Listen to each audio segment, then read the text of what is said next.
What is good? What is good? It is Mikey T, the movie star, and I'm back with a little bit of breaking news. That's right, we've got some breaking news tonight, you guys, to go over. But first, just let me get everything situated here. Make sure all the sound is down, make sure everything is situated in the chat. Appreciate everybody for tapping in. Got a little chronic I got to roll up. You know what I'm saying? Got a little chronic I got to roll up tonight, you guys, but I'm sure you all are rolling up as well. Let's see what's going on the.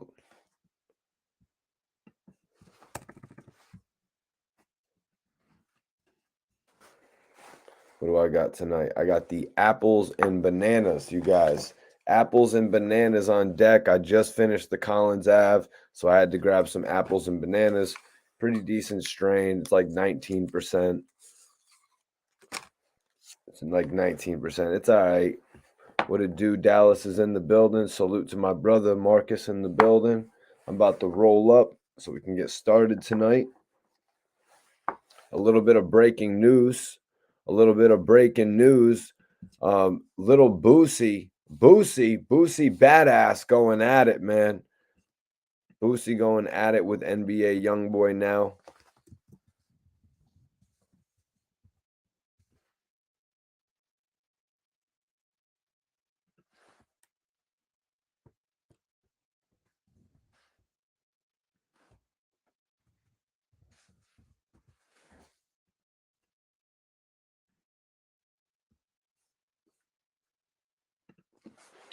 Get this shit twisted up.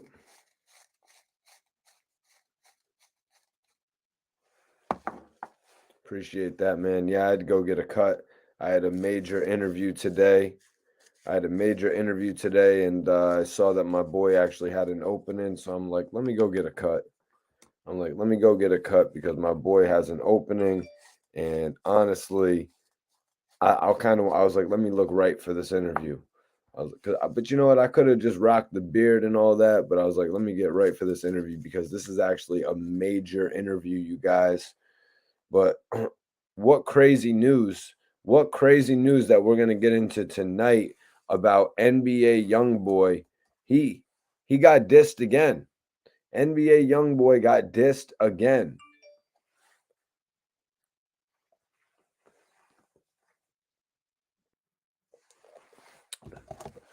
NBA Youngboy got dissed again. This time by Lil Boosie, y'all.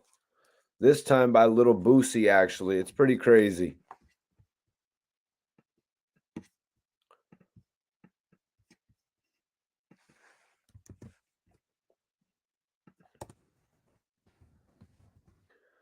Yeah, we're going to go over the whole track tonight, you guys. Don't worry. We're going to go over the whole track. I don't call phones, I call shots.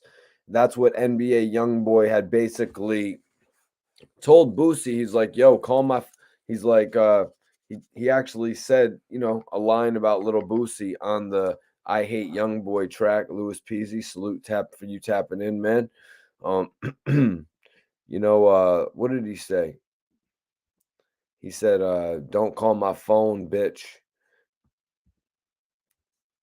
But Boosie says he doesn't call phones, you guys. Boosie calls shots. We're gonna go over some of the lyrics. I'm interested to know what a lot of you guys are thinking, but right now I gotta roll up. We also got a crazy topic with Wack 100 tonight. You know what I'm saying?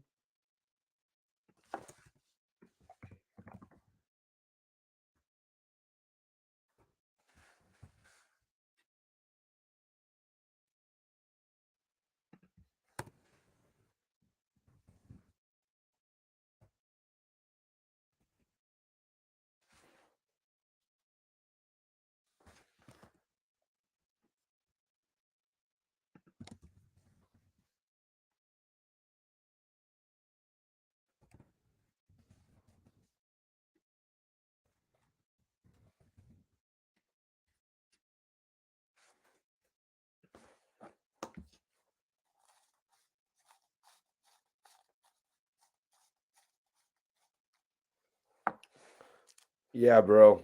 The Young Casa shit was a movie. I'm not gonna lie. The Young Casa shit was a movie.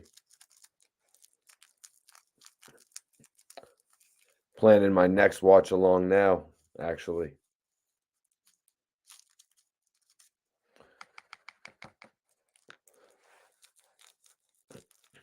Just figuring out what my next watch along is actually going to be. Pretty interested to see what I do next, man.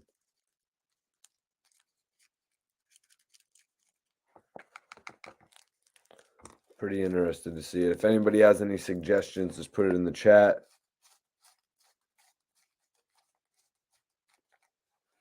Let me know what you think in the chat if you have any ideas of what you want me to do. I got a couple ideas. I've been getting a couple ideas from a couple people, you know what I'm saying, that have watched a lot of my earlier interviews. But I'm not going to spoil anything. We'll see what eventually comes up.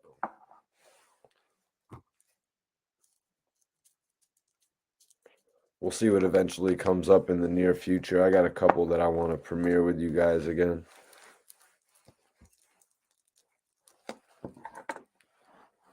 All right, I'm about to spark this shit up. See what's going on. Share this video, you guys.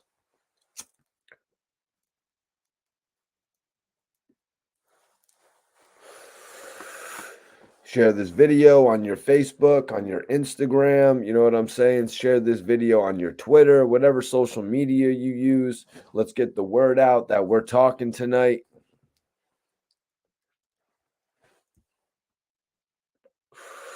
Jay Wavy, Jersey is in the building. Major salute to you, bro. Appreciate you for tapping in. I don't know if you guys saw my interview with G's Gasoline. I just dropped an interview with G's Gasoline.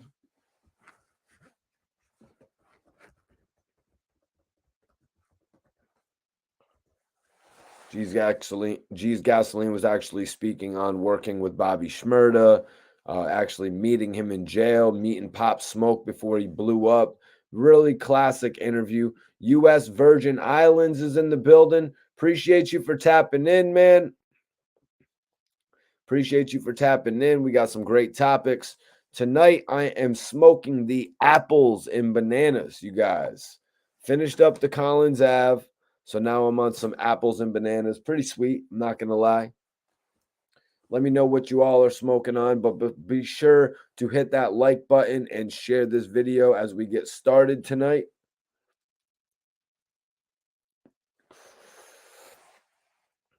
Got a dope live for you, man. Dope live for you. So I guess Jim Jones is catching a little bit of heat right now, y'all. Jim Jones is catching a little bit of heat right now, all because he was in a fashion show, all because he wore a shirt, a purple shirt, not purple punch, Nino, but Jim Jones was wearing a purple shirt. Now, I don't really see all too much what is wrong with a purple shirt. I mean, Cameron was wearing pink. Cameron was wearing pink fur. Cam was driving a pink Escalade. I mean, let's be real. We've seen that on a national scale. So what these dudes are doing on the runways, what they're getting paid to do on the runways, or you know what I mean, promoted in various ways to do on the runway. I mean, that's their business, man. That is their bank account. Nino, but yeah, I was just messing with you, man. I know Nino, he's smoking on that purple punch. Yeah, the purple blouse. Exactly, the purple blouse. But yeah, I'm gonna post up my interview with G's Gasoline. I would appreciate it if you all went and checked that out when you got a chance. One of my best interviews out of the New York scene, I gotta say. I appreciate G's Gasoline for really giving me the opportunity to sit with him over a Zoom interview and just ask him whatever I wanted to, and he answered as best he could. Killed it, I think. He did a great interview.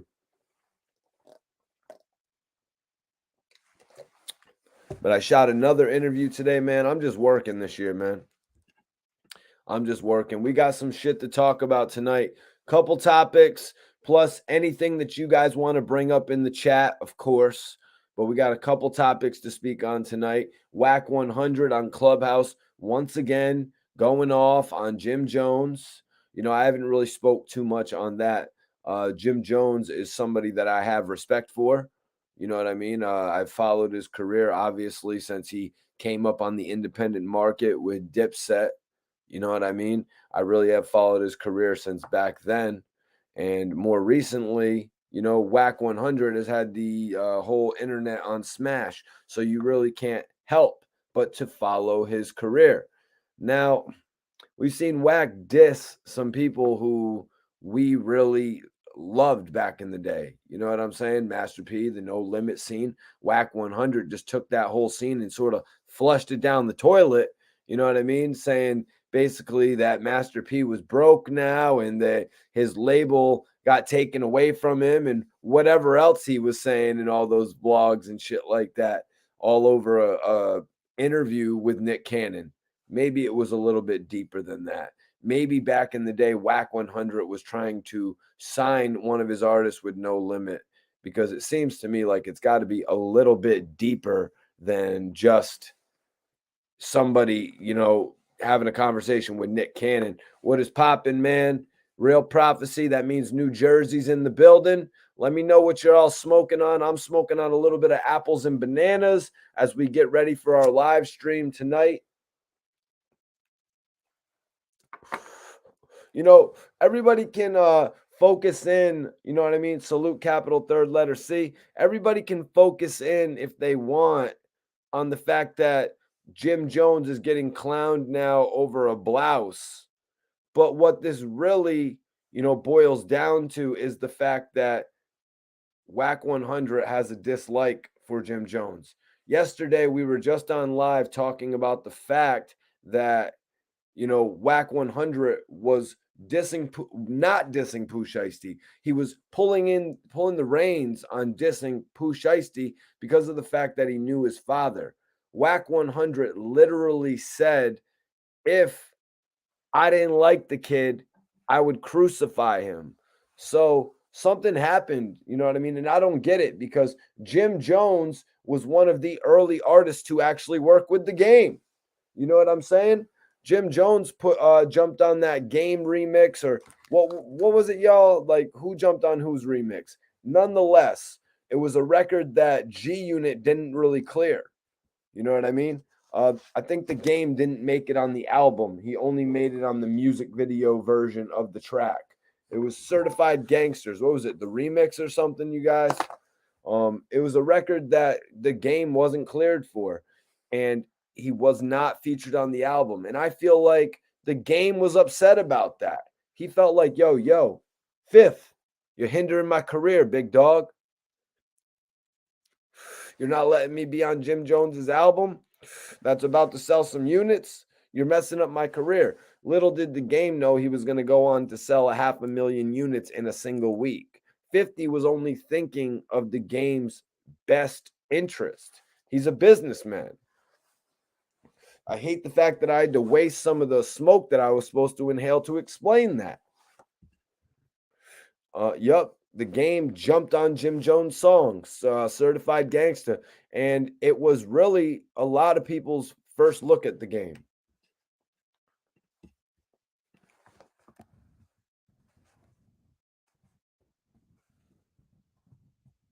Let me check it out right now.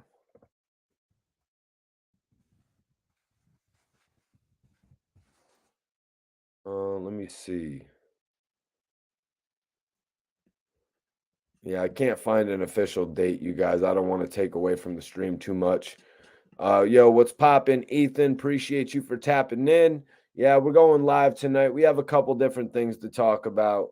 You know what I mean? We got a couple different things to talk about. Right now, I'm actually speaking on why I don't understand so much the fact that, I don't really understand why Wack 100 would be poking so much at the Game when Jim Jones was one of the early artists to show the Game love. You know what I mean? A lot of those G Unit artists did not get featured. You know what I'm saying? Young Buck did. Young Buck had other relationships. What am I talking about when I say Young Buck? I'm talking about Stay Fly with 3-6 Mafia. But obviously, that's a relationship that I've explored a little bit when I interviewed Crunchy Black. Crunchy Black actually explained to me that Young Buck was associated a bit with 3-6 Mafia. Young Buck was just with every group. He was over here, he was over here. You know what I'm saying? He was, you know what I'm saying? He was with Cash Money, UTP, G Unit, rocking with 3-6 on that Stay Fly. You know, I gotta say, Young Buck knew how to get around, man. You know, he knew how to go from label to label and shit. I really would have thought it was awesome if he could have got a deal with Rick Ross, though, and MMG back in the day. That's why I really don't understand, as I've said in the past, why Young Buck would actually sign back to 50 Cent, you know what I mean, for more than a group album. You know what I mean? He could have signed to 50 for the group album, but not a solo album. Use the momentum that you get from the group and all those Hot 97 appearances to sign a new solo deal that works out for you. Misty Porter, what is popping? Members only Mondays. Hell yeah. Appreciate you, Misty, for showing me love and shit. Hell yeah. G13 says the game is on Jim Jones's album. How about you go check that back, G13, on Wikipedia and let me know if that is actually accurate. The Real Prophecy says it's only a matter of time before Wack and Game start beefing. Game is going to have a whole diss mixtape on Wack. I don't know about that one, bro. I don't know about that one. I don't see that happening, to be honest with you. But like I'm saying, I don't get why Wack 100 would be dissing Jim Jones, somebody that has showed love to the game in the past. You know what I mean? As I was getting to my point, Young Buck working with 3-6 Mafia, 8 Ball, and MJG, and all those guys on the Stay Fly record, that is a whole lot different than the game, a West Coast artist coming up to New York and actually getting the opportunity to work with Dipset. And as we know, Dipset and G Unit, they were always pit against each other by all the fans, all the mixtapes, and they even almost got pit against one another in actual beef with, well, Cameron and 50 were going at it. Lloyd Banks and Joel Santana sort of mended the fences. A lot of different things going on there when it comes to G Unit and Dipset. Yo, yo, yo, Lamont, Bompton in the house. Free Big Shug. Okay, free Big Shug. That would be dope if I could actually get an interview with Suge Knight. You know, I kind of feel like if Suge had never got locked up, I would have definitely had an opportunity to sit with Suge Knight at this point, you know, but Suge got locked up, unfortunately. You know, Snoop Dogg is actually taking back control of Death Row. As I've said in previous streams, I really feel like Death Row with Snoop Dogg is its most valuable. But if anybody missed it a little bit earlier, I did an interview that I released with G's Gasoline. He is the king of New York drill. He actually spoke on me and Bobby Shmurda in jail. He spoke on actually beating a trial where he was facing 30 years.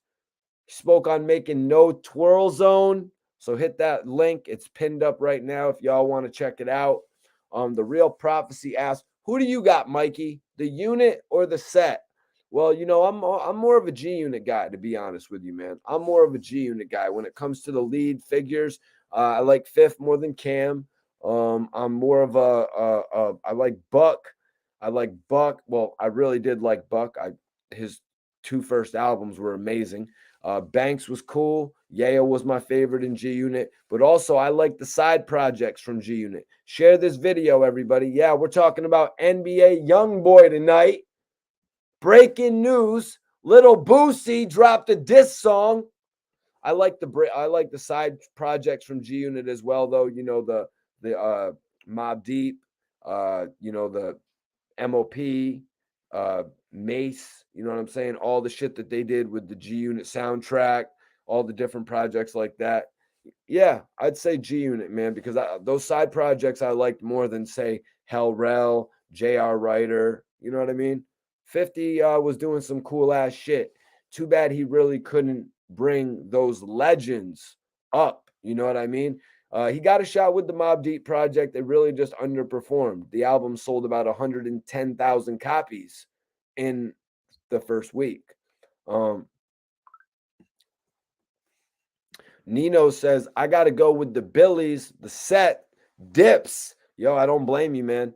Like I mentioned, Dipset had a whole lot of a talent. I actually just did a watch along for my interview with Uncasa, who did the intro on Diplomatic Immunity. The way that Cameron put all of his talent on those albums was pretty amazing. You know what I mean? Some of the guys that he signed, like 40 Cal, you know what I mean? It was no joke. Cameron had an ear for talent, but just the way that they differed. Cam went more of a independent route where 50 made sure all of his guys were signed to the majors.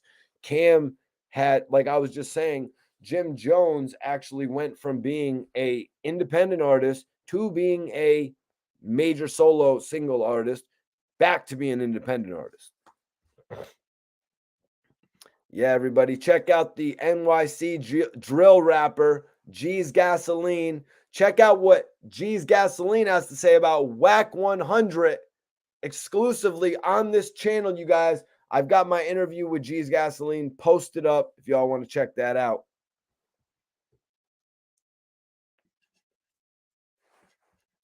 Chris Mezza, what's up? Shout out Mikey T, keeping up with the barber. Greetings from Portland, Oregon. Major respect to Portland, Oregon. That's what's up, man. Appreciate you from tapping in from all the way over there. So it's like 7:50 over there, huh?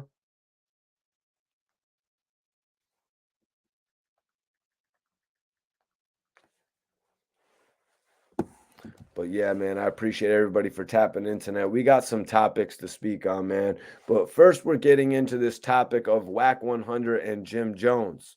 Everybody's poking fun. Everyone's laughing at Jim Jones right now. And, I remember back in the day when Cam was wearing the pink and everybody was a little bit iffy on what they were going to do. But you know what, man? At the end of the day, it doesn't matter what everybody else thinks. It matters the way that you carry that shit. Cameron carried that shit with swag. I've seen a lot of rappers take the runway and actually wear some pretty embarrassing clothes. You know what I mean? I've seen a lot of rappers wear some pretty embarrassing clothes on the runway. So once I actually found out that this blouse that Jim Jones was wearing, as they say, this see-through sheer, as Wack 100 was referring to it, once I heard that it was on the scale of a modeling aspect, I mean, it's like, come on, man. Jim Jones is way past that. I mean, the dude is in his 40s. You know what I mean? I don't think he's really concerned with his sexuality when it comes to what other people think. You know what I mean? The man he's married, right? Didn't he have a whole show about getting married to his wife? You know what I mean? Jesus. So I really don't think he's too much concerned with what people think in regard to, what he's wearing. Every time I see Jim Jones, he seems to have a blunt and a bottle in his hand, a bottle of champagne. And let me tell you guys, when you're drinking a bottle of champagne, you pretty much don't give a damn what anybody's saying. No, never mind a new blogger on the internet. Capital third letter C says, I'll rock pink and purple if it's fly, but I'm not doing sheer or see through. Yeah, man. See through is a little bit odd, man. You know what I mean? See through is a little bit odd in some cases. I mean, it's got to be a real type of occasion if you're going to do some see-through. What are you going to, the MTV Movie Awards or something like that? Are you going with Britney Spears? Like, do you have a date with Britney and you're doing a matching outfit combination or something like that? Now, if I was at that level, I mean, you're probably going to see me in a little bit of sheers. You know what I mean? If I'm rocking with Riri, you know what I mean? If me and Riri are going and she wants me to rock out with the Emerald Moon Purple Sheer, you're going to see it on E! News Channel the next day. And they're probably going to be like, Mikey T was looking debonair alongside young Riri, who I thought was dating Eminem. Wasn't he putting hickeys on her neck? Apparently, Mikey T's got those player moves. But let's not get distracted, y'all. Iceberg says, correct, Tyson. Those are not rhinestones. They $1,200 BBs. Simon belts. Yeah. Yeah.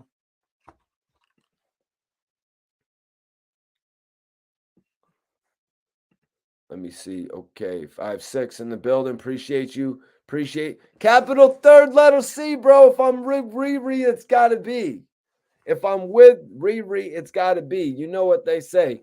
Happy wife, happy life. You know what I mean? And I got a good saying as well. Good blunt, good night.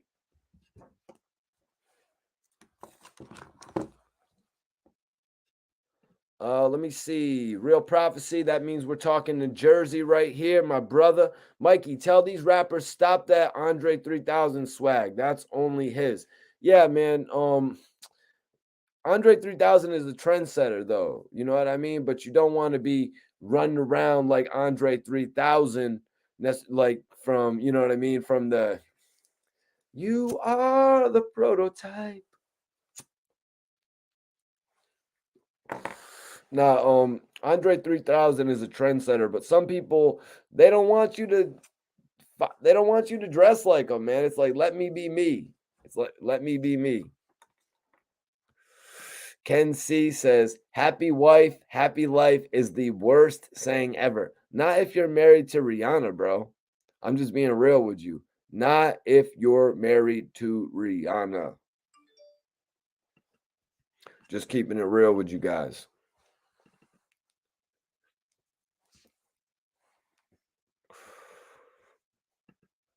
Oh, shit.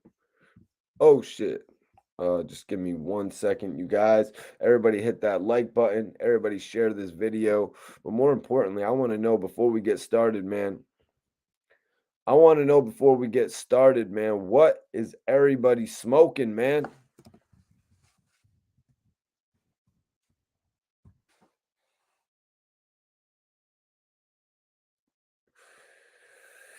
I'm smoking something new.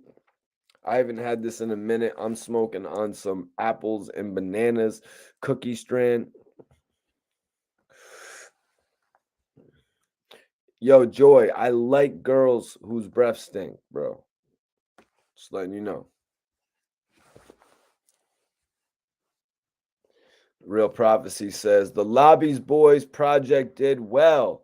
Capo trolling. He went from balling to trolling. Yo, there ain't nothing. I'm just saying, man, where Jim Jones is at in his life, there's nothing wrong with what the man's doing. Believe me, Jim Jones is as real as they get. I remember meeting Jim Jones in Miami, and then we kept a friendship. You know what I mean? I was gonna say a friendship, but that sounded a little bit pause. So I'm gonna go ahead and say a friendship. You know what I mean? I kept that. I kept that with Jim Jones. You know what I mean? And he kept that with me. So I'm gonna say Jim Jones is an honorable dude. We smoked blunts together. We sipped champagne together. We was in the club together. What up? What up? What up? The white damn, you do look like Denzel, bro. I could see it. That's what's up. 5-6 said I slapped that lobby boys like 15 times today. That's what everyone's doing. They're banging that lobby boys. Chris Meza. Everybody is going in on this happy wife, happy life shit. Yeah, I hear what you're saying, man. He says happy wife, happy life shit. All I have to do is look at my brother's marriage, my friend's marriage to realize that shit ain't true. Bro, what are you talking about? When you are with your wife, nobody's around, you're probably having the time of your life. Never mind what your friend thinks, who's at home alone, blogging on the internet about hip hop music or whatever you're doing. AC Suspense, what is popping, man? Appreciate you for tapping in. Hell yeah! You know, tonight we got a couple different topics to speak on. I'm setting it off. We're speaking on Jim Jones and Wack 100 because Jim Jones is getting called out not only for the blouse, the sheer, but he's getting called out for cooperation, which I'm not going to say I necessarily agree with, but I think it's the bigger of the two stories. You know what I mean? I don't feel like him calling Jim Jones out for wearing a blue shirt, showing his areolas, as he says, as he wanted it to say in the headline. That's what Wack said. He's like, put that in the headline. Wack 100 and Jim Jones and areolas. I guess that'll do with the analytics, right? I guess that'll help the algorithm if you put areolas in it with Wack 100. What are we searching Wack 100 and Jim Jones on Pornhub or something? I don't think it works like that, man. Like time after time, I gotta correct Wack 100. First, it's about 50 Shades of Gray. Sean Bag Life, Big Zesty Jones. Maybe he was filming something for a new show out there in France. You know what I mean? Maybe he was filming something for a new show in Europe or something like that. I've never been to Europe yet. I don't know what their television shows play, aside from what I've heard on various television. You know what I mean? But I hear they do go without the blouse on the channel over there. I'll let you know when I get over there. I'll do a live stream from Europe when I get over there, you guys. Jimmy had on Rouge. Am I saying that right? Rouge? Lemon Zest Jimmy. Hold on, where was that? Lemon Zest Jimmy.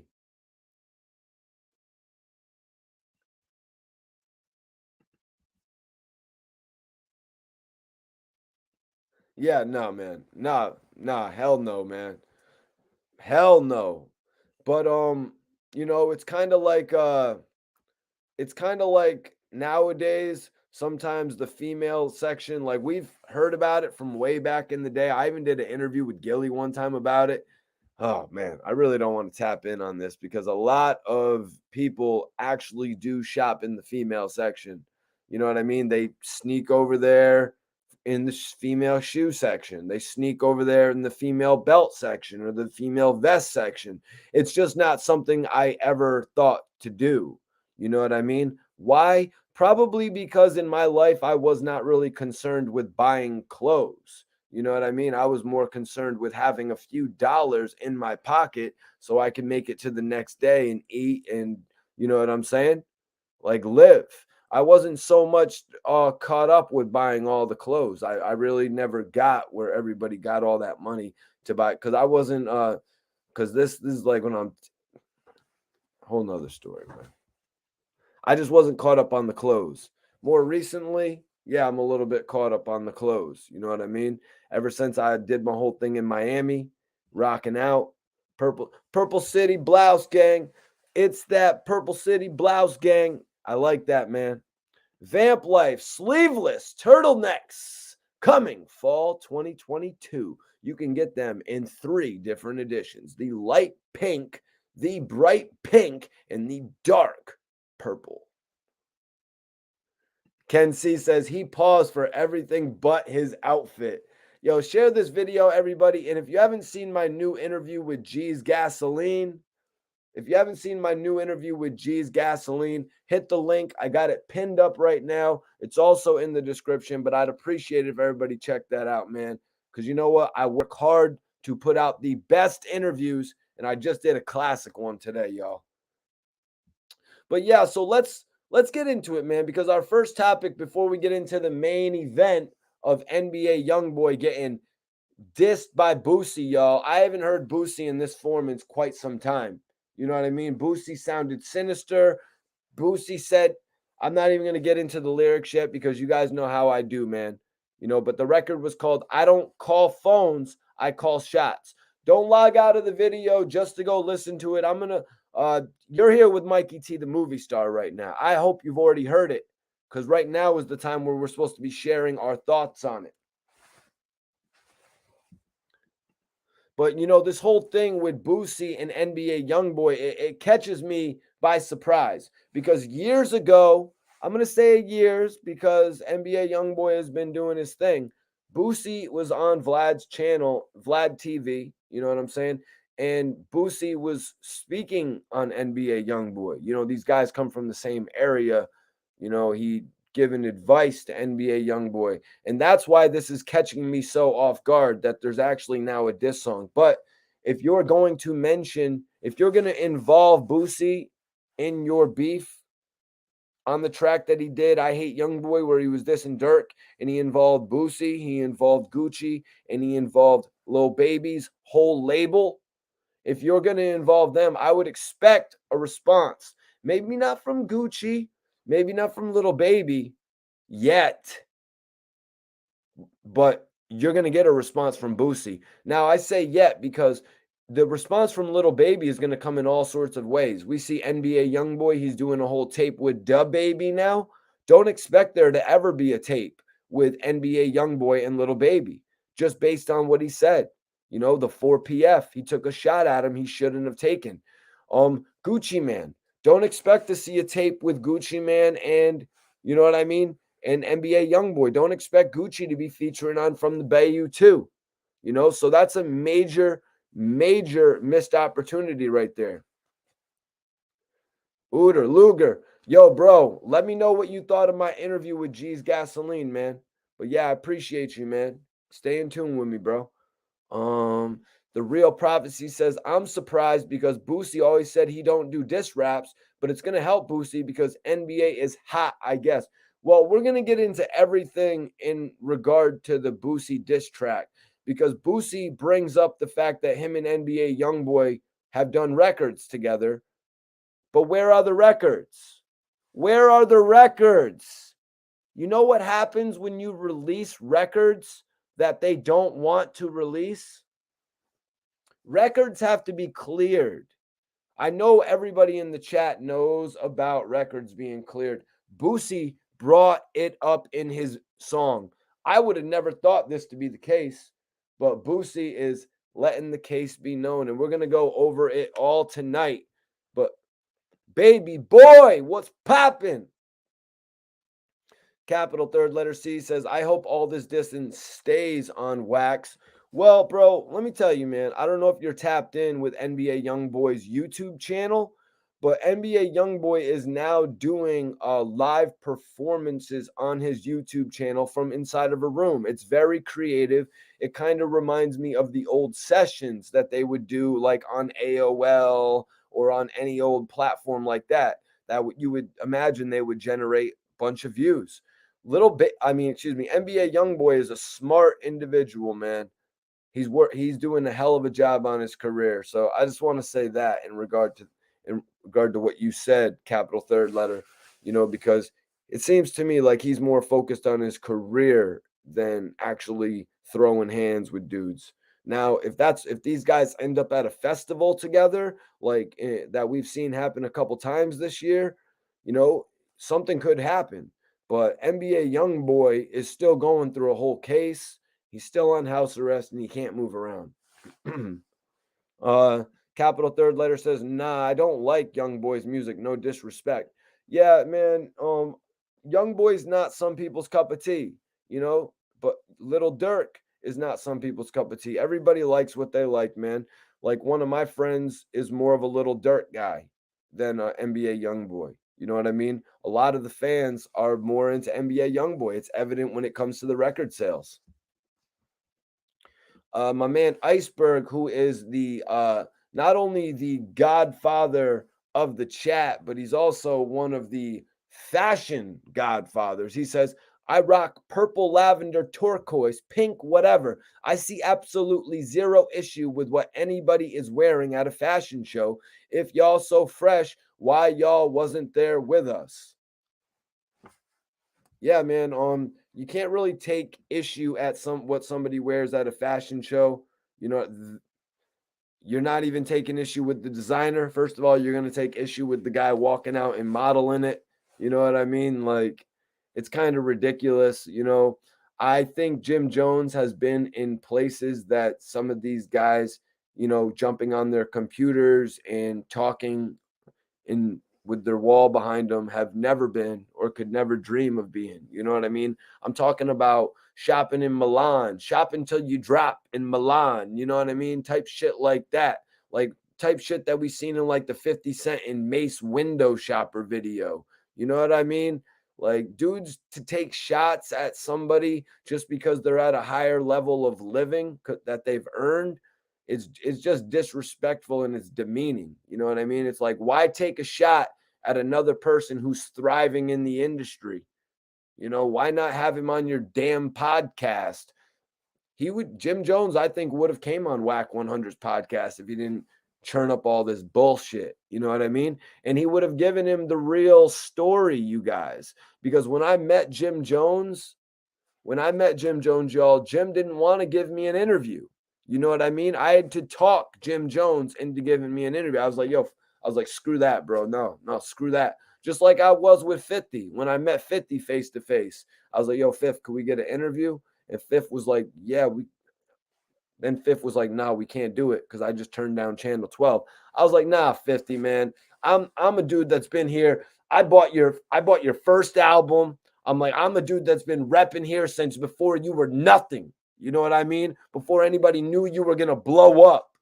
You know what I'm saying? So I flipped out on 50 like that. And I sort of told Jim, I was like, yo, Jim, no disrespect, man. No disrespect to Harlem and all that, man. I'm from Connecticut. We're pretty hard in Connecticut as well. And I said this to the point where Jim Jones said it in the drop. He's like, Mikey T, he's from the hard streets of Connecticut. I was like, yo, Jim, no disrespect, man. But do something for me on camera because I'm putting this whole thing with you and Scott Storch together, bro. And it's like, I'm pretty sure I put that whole thing together. I at least know I put it together when we left because after me and Scott and Jim Jones recorded that record together, I told Scott, okay, we're going to the club tonight and we're premiering that shit at Cameo. Just so happened Rick Ross's DJ was there. So I don't understand why Wack 100 would pick a fight with a guy like Jim Jones when Wack 100 was quite possibly the only one who could have got the real story from Jim Jones. Well, I mean, Big U, you know what I mean? Big U, obviously. Big U, obviously. Charlemagne, obviously. Guys like that. Nori, obviously. But Wack 100 needs to be trying to fit into these roles rather than dividing, or else his podcast is never going to become successful. Just being real. Baby boy, yo, what's popping? Appreciate you for tapping in, man. We're getting into the first topic, man. Jim Jones is catching a lot of scrutiny over the purple shirt. But you know what, man? I think it's worse that Wack 100 is saying that Jim Jones cooperated. You know what I mean? Because there hasn't been any arrest. Jim Jones has not been arrested. Jim Jones has not, there's been no paperwork that has said anything to me of Jim Jones really doing some shit. Now, there's a little bit of paperwork where it's like, oh, Jim Jones said this, so why didn't he get arrested? It's like, come on, man. What the hell are you talking about? Like, you're reaching. You're fishing, as they say. Let me see. Uter says Wack is just trying to stay relevant until the next move. Well, that new Lobby Boys is out today too. So I hear everybody, yo, Iceberg, what's the vibe on the Lobby Boys, bro? Shout out to Bella K, official lobby girl.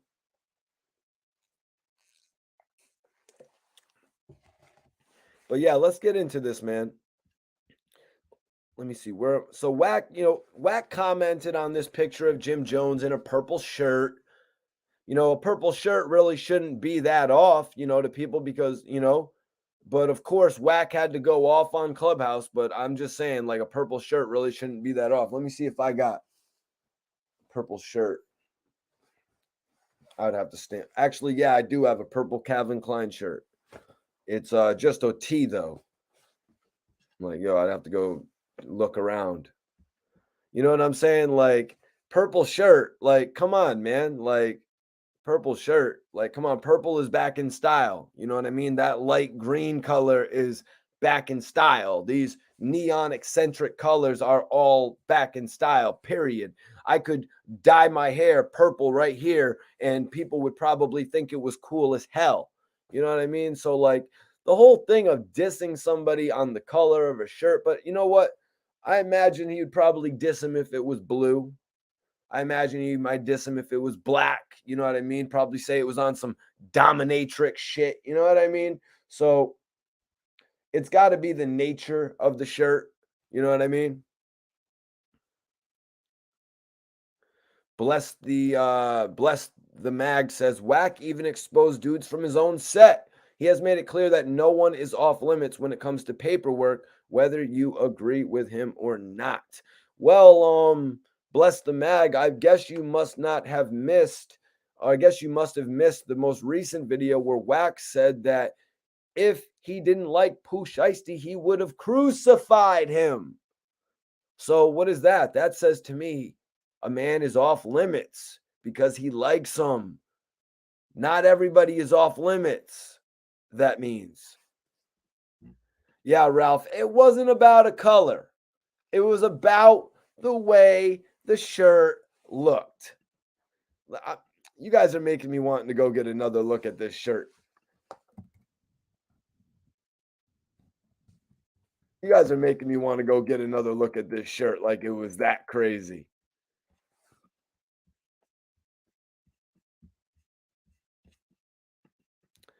You know what I'm saying? Like Jim Jones.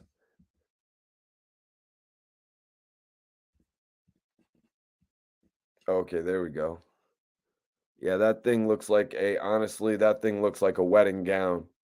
That thing looks like a wedding gown. I ain't gonna lie, but I mean, it's not as, I mean, shit. If we're talking wedding gowns, I mean, all right. So it's a see-through where you can see you could see the white wife beater underneath, and then he's got the fluorescent diamond crusted watch to match it, while someone is fixing his hair and fixing his nails, which is there's nothing wrong with that. I mean, this guy is a celebrity. If you've been in a movie as more than an extra, you would pretty much know about makeup. Hell, I think I even well, I don't know if I got makeup during the movie, to be honest with you guys. It's not like I was the monster or anything like that in the movie Slapface.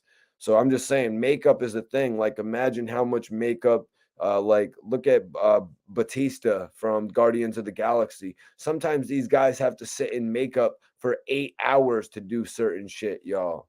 You know what I mean? Lavender. Lavender. But yeah, man, I ain't gonna lie. You know, Jim. So it was Jim Jones's blouse at the Parents Fashion Runway show. But yo, come on, this is Paris. I might, if I was Jimmy, I might even taken that joint out for dinner afterwards. You know what I'm saying? I might even have taken that joint out for dinner afterwards. You know, I mean, shit. I can only imagine what's gonna happen when they're like, Mikey T, we're gonna need you to come to the runway. After the runway's done, I'm gonna want to continue wearing the clothes a little bit. You know what I'm saying? But let's get into this a little bit, man.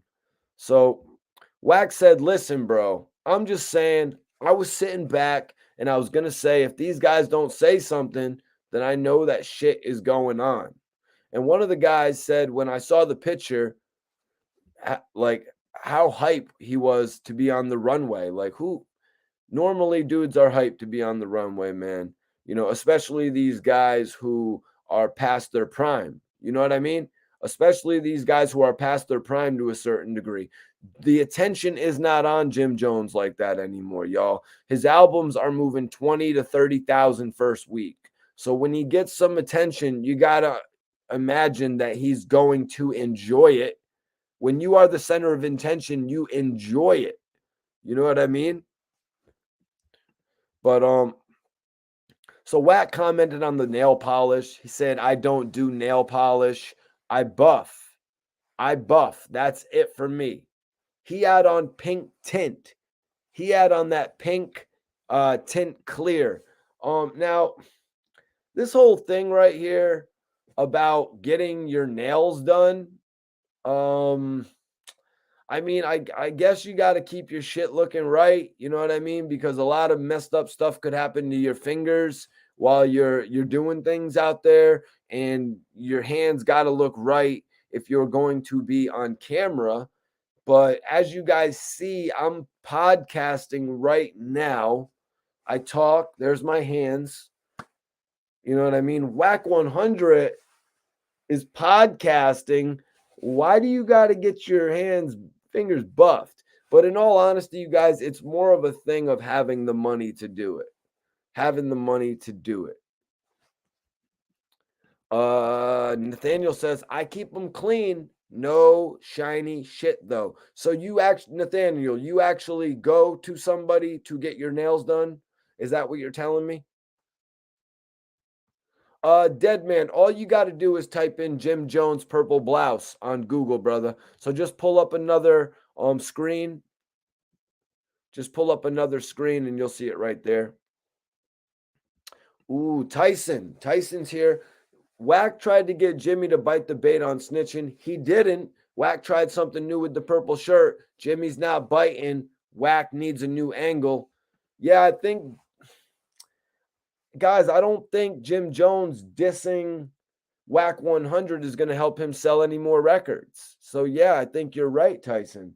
I don't think if Jim Jones gets on here and talks about Wack 100 for an hour, you know what I mean? I don't think if he gets on here and disses him for a whole hour, or I don't think if he does the whole Ja Rule Minister Farrakhan thing, he makes a whole TV show out of it where he tries to dead the whole issue. I don't think that's going to help him sell any more albums.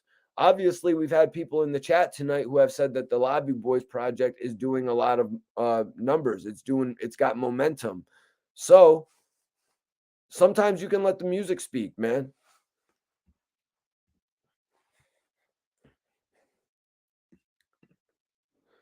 Tyson says you're supposed to take care of your hands and feet. Folks need to grow up. Yep. And Wack even admitted to getting his fingers buffed, which still I don't really understand what that means. And I'll let you all know when I do get to that point where I start getting my fingernails buffed, I will let you all see that on live. You know what I mean? We'll go through the experience together. I'll be like, yo, guys, I'm at the point in my career now where I'm getting my fingers buffed and we're going through this experience together. So real shit, you're going to be able to get to live all that shit vicariously through me. Kind of like the way we thought we would through some of our favorite rappers, but they ended up in a certain way not being like that. Yeah, I'm going to be like that, y'all. Third letter agrees, man. He's Tyson. He says Wack is after anyone who will take the bait. Tyson says that Lobby Boys is fire. What is Blueface doing these days? I'll wait. Well, Blueface is waiting around to see if that battle with Crip Mac ever comes to play. You know what I mean? And didn't he just get caught with a piece? You know what I mean? I could have sworn he just got caught with a piece, and then his ex-girlfriend just got arrested. So he's going through like so many different cases that we probably don't even know about, you guys. Like, I don't even want to keep up. You know what I mean?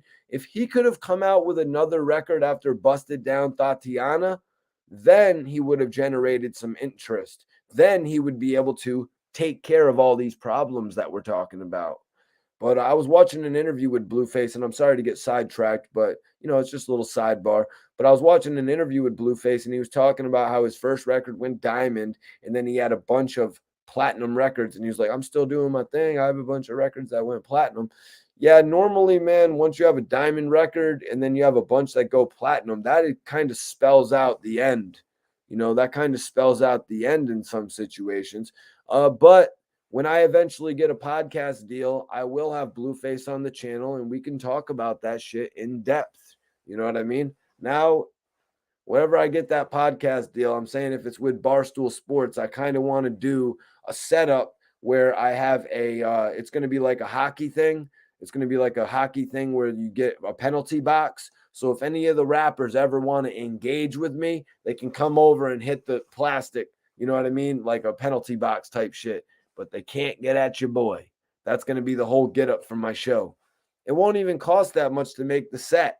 Imagine that set on the Barstool Sports platform. We could have The Rock come in there. I could be saying some shit and The Rock could come and like clothesline the whole box. The box would fall down. You know what I mean? Stone Cold smashing beer on the shit.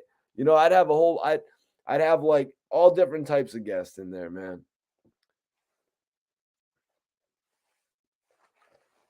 Let me see. Back to the story though. Wack, aka Don King. Okay, I see what you said there, but let me get back to this, man.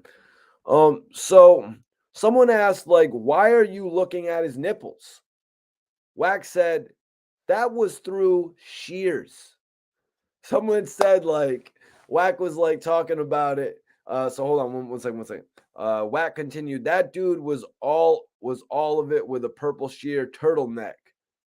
Was in all of it. That dude was in all of it with a purple sheer turtleneck with the with the areolas showing. Put that in the caption. Wack said Jim Jones got areolas. That's what Wack 100 said he wanted in the headline. Now, I was like, this isn't a X video search, bro. Like, this isn't a Pornhub search, man. Like, this is hip hop. Like, I don't think nobody's searching that, Wack. Like, you're a little bit out of touch saying shit like that. Like, I'm just being real, man. Like, come on, bro. Like, that's what you want your headline to be? That is questionable. That is a pause. Like, come on, man. You could think of a better headline than that. That's obvious. But if that's your headline, man.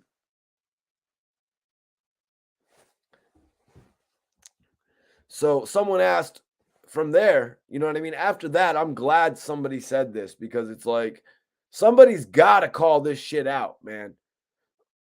Someone asked, why are you looking at his nipples? Why are you looking at his nipples? Like, yeah, big question in my mind too. Like, bro, man, come on. Why? Why are you doing this, man? Why are you mentioning this? Like, this guy's just talking about anything now. Like, when you hearing Whack 100 on Clubhouse talking about areolas, you're just hearing talk about, you're just really talking about anything now. And look at this. Even Tyson says he had on a tank top. How did Wax see his areolas? Again, Cap City. Yeah, yo. Yeah. Exactly. Exactly. Why are you even talking about a man's nipples when they evidently weren't showing?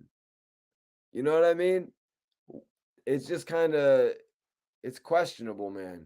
It's nothing that I'm wondering now did like I'm wondering some other things, but I'm not even like what's going on with this guy, man? Stop looking at Jimmy's areolas, bro. Chill out, man.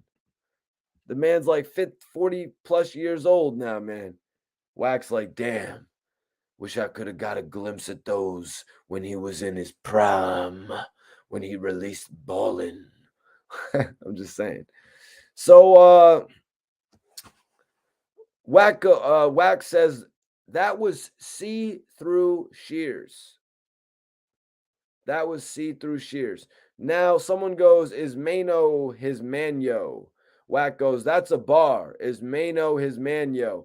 I didn't say that. Wack said, I didn't say that, but he continued to laugh. Is Mano his man?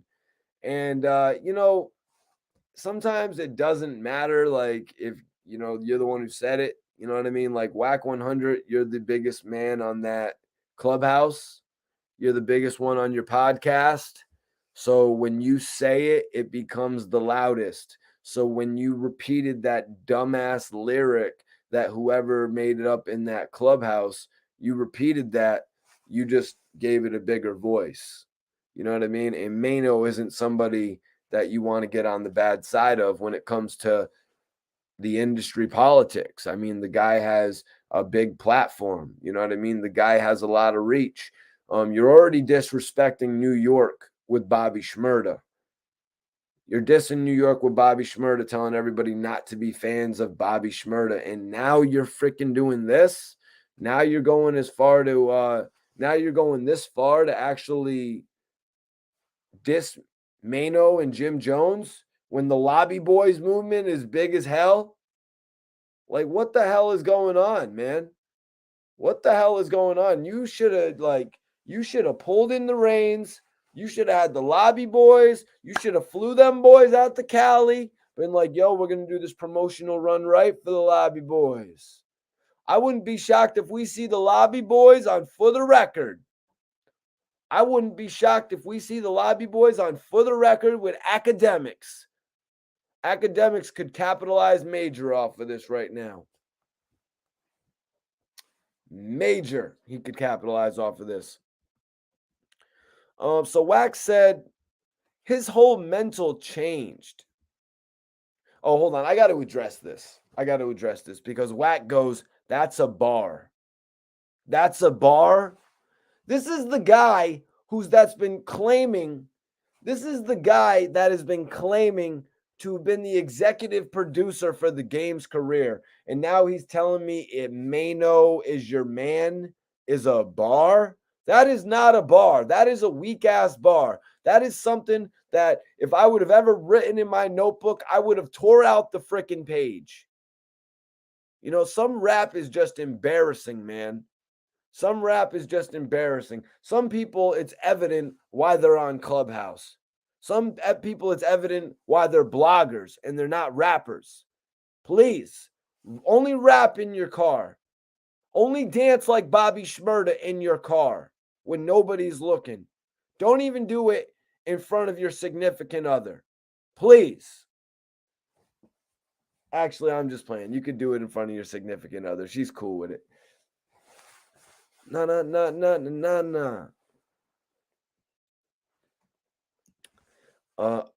We need a Lobby Boys and Griselda track. That would be major.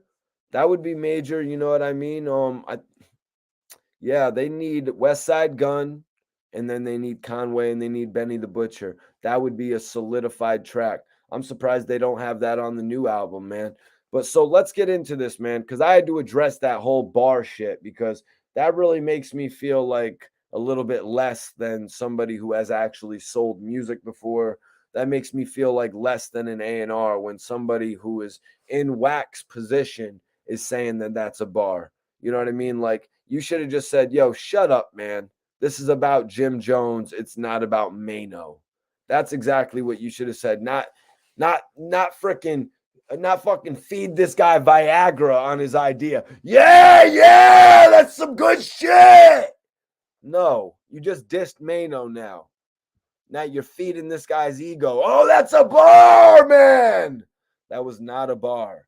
That was an embarrassment to the clubhouse. But dude, it ain't a dog bone.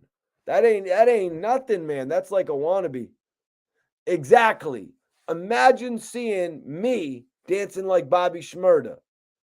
Imagine seeing me dancing like Bobby Shmurda. That's why I'm saying leave it to Bobby. You know what I mean? First of all, you need the right pants. You need the right Balenciaga pants to even hit the moves right. You know what I'm saying? You need the right shoes. You know what I'm saying? But that's another topic. Let's get into the most important part of this because honestly, I think all the talk about the clothing and the colors and the see-through shit, I think that's all nonsense. I think this is where it gets serious. When Wack said his whole mental changed when he cooperated. His whole mental changed when he cooperated. Anything he's trying to do now, he's trying to establish in a whole new world. He's trying to establish himself in a whole new world. Because eventually, shit is going to hit the fan. This is a very weird statement from Wack 100, analyzing Jim Jones's career. You know what I mean? If we analyze Jim Jones's career, it's pretty evident, you know what I mean? It's pretty evident that Jim Jones started independent. First of all, Jim Jones watched Cameron and them all do it. Cam and Big L and all these guys. He's Mace. He saw all of them do it. And then Jim Jones actually had the crib where they all came and hung out, from my understanding from watching an interview. Jim Jones didn't get that deep in our interview. He shouted me out. He did a couple things. It was cool. But Jim Jones did this interview where he explained it. And I've watched several different interviews with him over the years to pretty much know the breakdown of his career.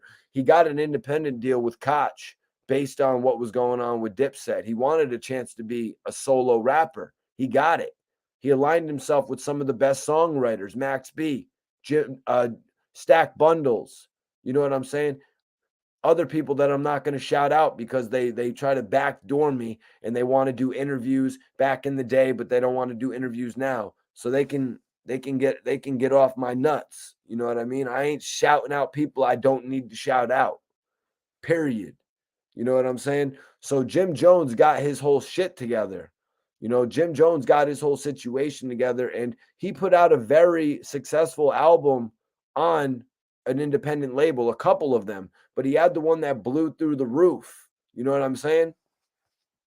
He had the album with Max B, Ballin', that blew through the roof, you guys. And then he propelled that to a major label deal where he actually became an executive on a label. So he reached the height of his career. You know what I mean? Jim Jones reached the height of his career. But right after that, Jones lost Stack. He lost Max B. Or maybe even right before it, because all the chinks in the armor didn't catch up right away when he first lost Max and he first lost Stacks. They still gave him the deal and the opportunity, but then the music wasn't the same and Jim Jones didn't connect like he once did. I don't know if there's any other bloggers feeding it to you like this, but I watched it. I lived through it. You know what I'm saying? I spent my money on it. Like you guys heard me bitching about earlier. You know what I mean? But anyways, exactly. Wasted talent, Sean. What happened after Jim Jones? Everybody share this video. If you rock with me, hit the like button. First of all, hit the like button if you rock with me. Second of all, share this video. Let's get more people in here, man. Share this video. So anyways, Jim Jones got the major deal, but the music wasn't the same. His album didn't do as many units. I want to say his major label debut, he did 40,000 first week. 40,000, something like that. Because it was with salute my guy Ron Browse, you know what I mean? But it was actually with Ron Browse instead of Max B. Pop Champagne, you guys remember? That was a little bit far for Jimmy. I'm not, obviously, nobody's paying me at A&R yet. Shout out to Risk Taker CEO 199 Super Chat. Appreciate you, brother. Major salute. Free Max B. Nobody's paying me to A&R yet, but Pop Champagne should have been for the second album on a major label. Jim Jones had to come with that gutter shit one more time. But obviously I'm not the A&R. Back then, I was really still studying the game and getting involved in this shit. So, moving on. Jim Jones lost the opportunity right there, you guys. Appreciate you for tapping in, bro. So, after that, Jim Jones, his deal blew up in his face, and he was forced to pretty much go back to an independent route. He started releasing a bunch of EPs with various different artists, and he built his name up. He built his name up in Miami. I watched it. I watched him build his name up in Miami by working with different people and getting his relationships back, even to the point where he's gotten involved with, with marijuana strands and shit like that, even to the point where he started up Vamp Life. So Jim Jones worked his way back, and now look where he is. Rock Nation. In his last album, the Capo album, he did it with the Heatmakers, Arsonist, a producer that I interviewed. It was an amazing interview. I don't know if you guys have seen it. Check it out. But yeah, so Jim Jones really has gone full circle. So that's why I don't understand where Wack is coming from when he says anything he's trying to do now, he's trying to establish himself in a whole new world. Because eventually shit is going to hit the fan. Shit already hit the fan for Jim Jones. Wack. Do you not know the history of Jim Jones? Jim Jones lost Max B and he lost Stack Bundles. Shit already hit the fan for Jim Jones. Jim Jones dug himself out of an early grave. Jim Jones dug himself out of there. Early retirement. He was getting sent off to early retirement. Goodbye, bon voyage. Hope you saved enough money. Yeah, that type of shit. But Jim Jones worked hard, and now look at him. That last album he did, it sold over 20,000 units. His shit sold over 20,000 units, guys. And I got to say, in this era, that's impressive. When NLE Choppa is moving 20,000 units and Jim Jones still can, that says something to me, guys. You better do that 3 times a year, Jimmy. Bowling! Again, they're not listening to my A&R tips, though, man. They want to smoke weed with me. They want to smoke my gas, right? They want to smoke gas. They want to pop bottles with me and live, but they don't want to listen to my business moves. It's all good, man. It's all good. I know I'm still here. I'm still here, baby. I'm thriving too. So yeah, those comments by Wack 100, they just seemed a little bit backwards. You know, his whole mental changed when he cooperated. Jim Jones's mental has not changed since his career, you guys. Like since his career started taking off. Like I said, if you ever run into Jim Jones, chances are he's going to have a champagne bottle in his hand and a blunt lit. You know what I mean? But I do remember the time at Live. I went down to his section. My brother Itzmatic told me he was down there, so I went down to his section. They let us in, and I gave Jim Jones a blunt in Club Live. I do remember that time. Ask Jimmy. Ask Jimmy about that shit. Yeah, man. Don't let them use you. In regard to what? Rewind that back for me, bro, just so I know what you're talking about. But yeah, believe me, I never let people use me, bro. I've walked away from deals when I felt like I was being used. You know what I mean? But yo, we got to get to our major topic of the night. You know what I mean? But I wanted to say that to close out on the Jim Jones and Wack 100 topic. Like Wack 100 said that Jim Jones is like his mental has changed. If you know Jim Jones, you can totally tell. You know what I'm saying? You can totally tell that his mental has not changed. He's always been smoking mad weed and drinking champagne.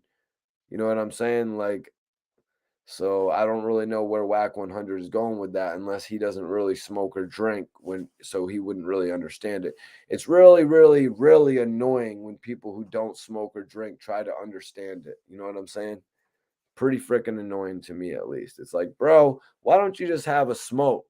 Like, nothing's wrong right now. You're not on a parole or anything, right? Because if you are on parole, you are not smoking my chronic.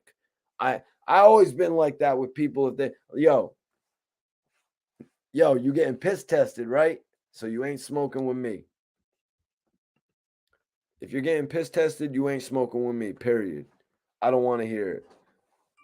But let's see. Bupac. Bupac was at it, man. Bupac was back at it, you guys.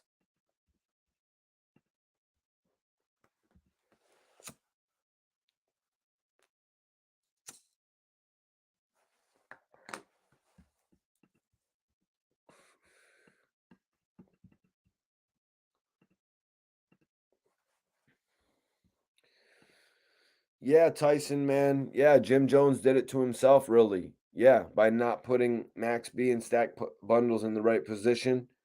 But we really don't know the whole story behind that, man. We really don't know the whole story behind that. I really don't know why he didn't put those guys in position to win. It doesn't make 100% sense to me, because you would fit, like Cameron said, if Jim Jones had put them out, they probably would both be in different predicaments right now because their music was popular. To me, they were some of the most popular artists affiliated with Dipset. But guys, um,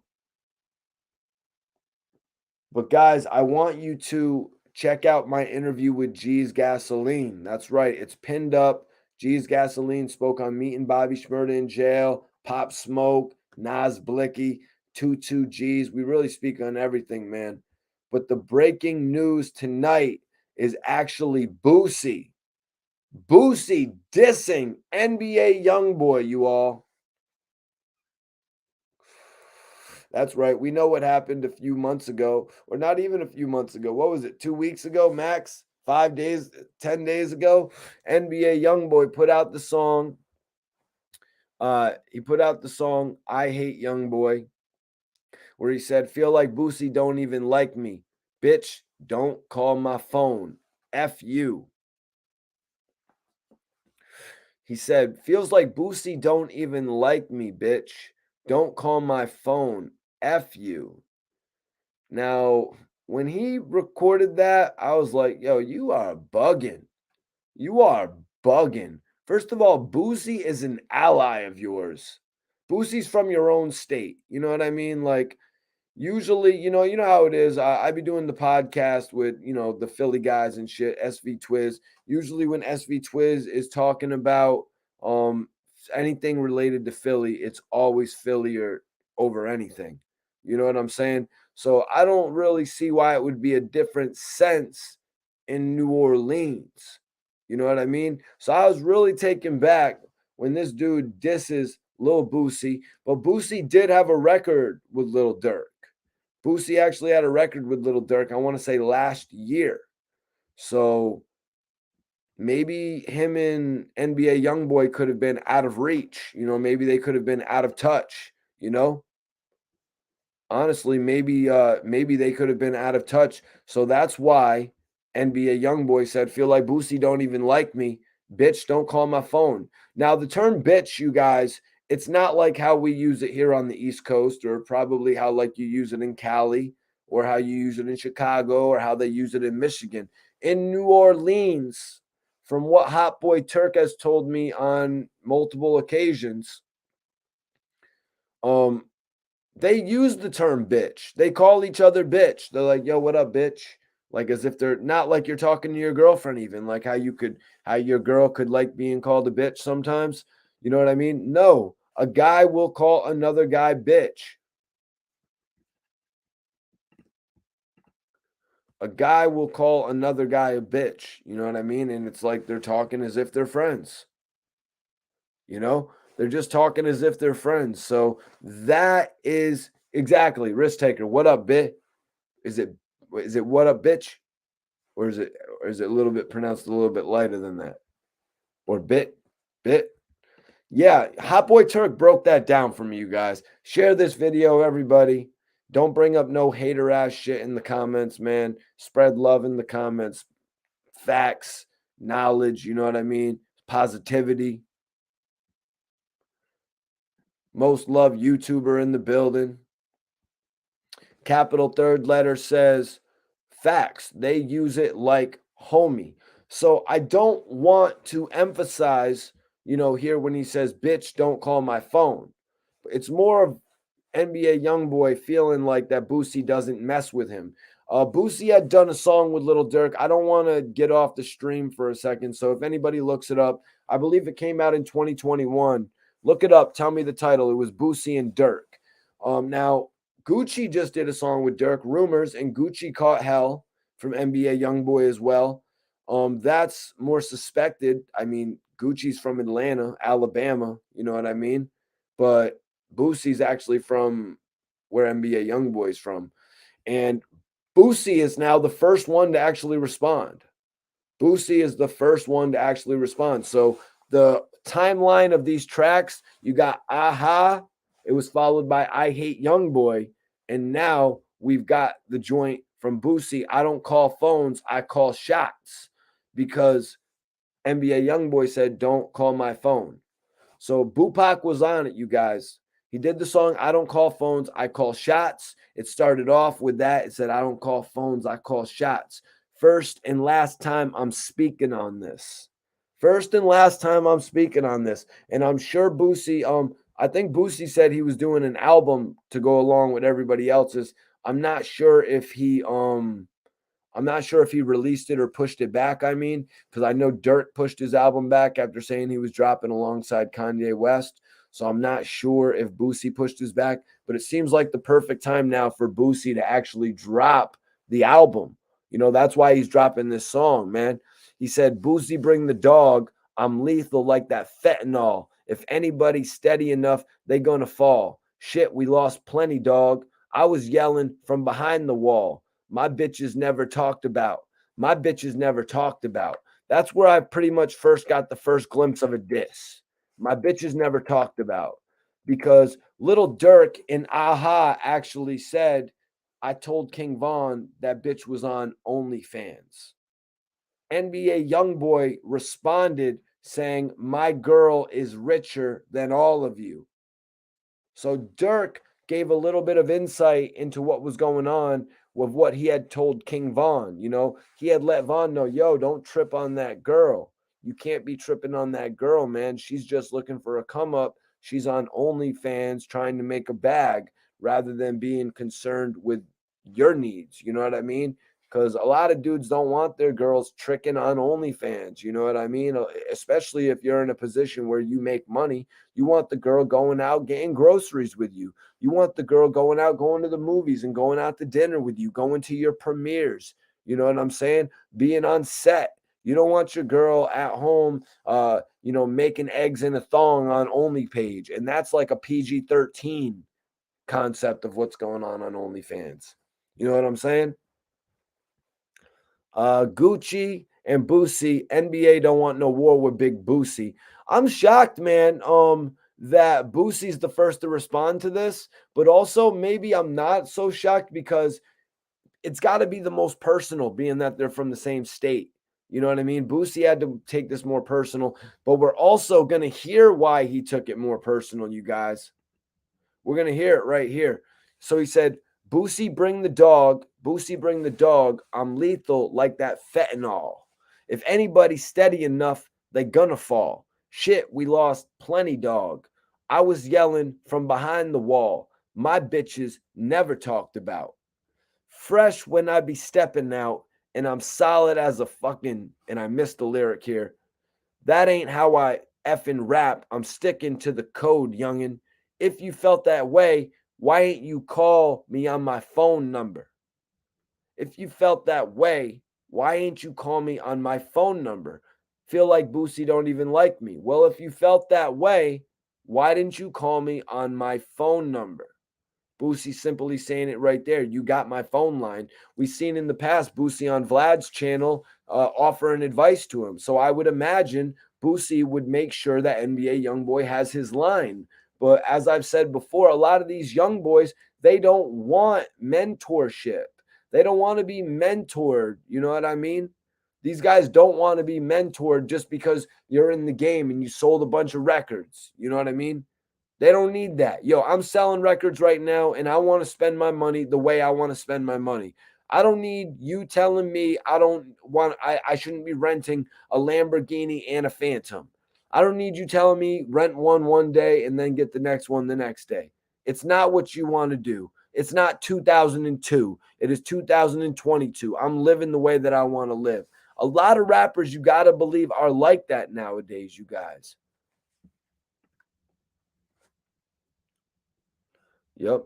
So let me see. Where are we at here with the lyrics? He said, bitch, you know you wrong. Clearing all these songs. Don't want to clear my song, but fake like you my dog. Check that out right there, you guys. This is where the real problem is. This is where the real problem is, you guys. It's all over a record. It's all over records. Boosie and NBA Youngboy have collaborated. They've collaborated probably more than they've released records. You know, and look at what he's saying here. Bitch, you know you wrong. Clearing all these songs. Don't want to clear my song. Boosie is saying right here that NBA Youngboy won't clear his material. That's a big thing. That's a big thing. You know, when Lil Wayne was going through it with Birdman and they were saying all the shit about Birdman not clearing Lil Wayne's material. That was the major aspect of it, you guys. That was the major aspect of it. You hinder somebody from being seen. You hinder somebody from making bread. You know what I'm saying? You take them off a project. You take them out of a potential music video with a major budget. You take them off of a television show, giving them a platform to prepare for their next release. All of that shit comes into play when you end up not clearing somebody. I'm sure Boosie would have packed his bags and went to Utah to work with NBA Youngboy if they cleared the songs and they needed to shoot music videos. Hell, I'm sure Boosie would have given NBA Youngboy the shirt off of his back when he needed to. That's just the way that I see things, man. Most Beloved says, how could NBA Youngboy do that to Boosie? Yeah, call him out on a record in public, when you're violently beefing with another guy, especially when you're calling out every other rapper in the game like you're Tupac on Hit 'Em Up or some shit. You know what I mean? Like NBA Youngboy crossed lines. He crossed lines in the industry and he crossed lines when it comes to his hometown. But now that he's I'm going to put it like this. Now that NBA Youngboy, you guys, is bigger than Boosie, you know what I mean? Now that NBA Youngboy is actually bigger than Boosie, I don't think he much cares about Boosie's help. Cares about the shirt off of Boosie's back. You know what I mean? Risk Taker says Tupac was a GOAT though, right? NBA is the next GOAT. And listen, y'all, if you missed my interview with G's Gasoline, I want you to check it out. I've got it pinned up right now. I'd appreciate it if everybody dropped a comment on that. Everybody who drops a comment on that, I will post something up for you guys on my Instagram story.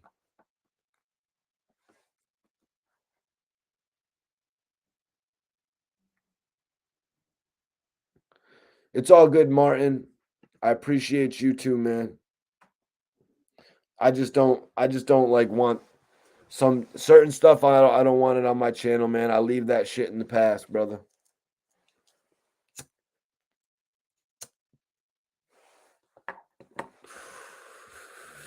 So yeah, we're getting into the lyrics here, though, you guys. But that was the major thing right here. It's about the clearance of the records. Boosie obviously has a couple clear records that have not been cleared from NBA Youngboy, and he's tight about that. Plus that little lyric in the diss track. But he said, "Bitch, you know you wrong, clearing all these songs. Don't want to clear my song, but fake like you my dog. But fake like you my dog." Fake like you, my dog. I'm not really going to dig into that one, man. I'm not really going to dig into that one because sometimes, guys, well, I guess I am going to dig into it. Sometimes people want others to be their friends more than they really are. You know what I mean? It kind of goes back into the mentoring thing. Like 50 Cent wanted Chief Keef so bad to let him be mentored. He wanted Chief Keef to actually look up to him. He really hoped and prayed it. That's why he kind of went back on and did all that shit with 6ix9ine. 50 was so happy that 6ix9ine would bow down to him and do those stupid little blog videos, those little comedy videos that were like Pimp and Curly-esque type shit. That's why 50 couldn't get that out of Chief Keef. Chief Keef was like, yo, no, 50 Cent is not my role model. My role model is Blood Money from my hood. Like, what are you talking about? So, like, yeah. And I'm not trying to say that to diss 50. I'm just trying to keep it real with my perspective. You know, honestly, me given the opportunity to work with 50, that'd be a great opportunity. I mean, my guy Trigger Ock, you know what I'm saying? Getting the opportunity to run with G Unit, major opportunity.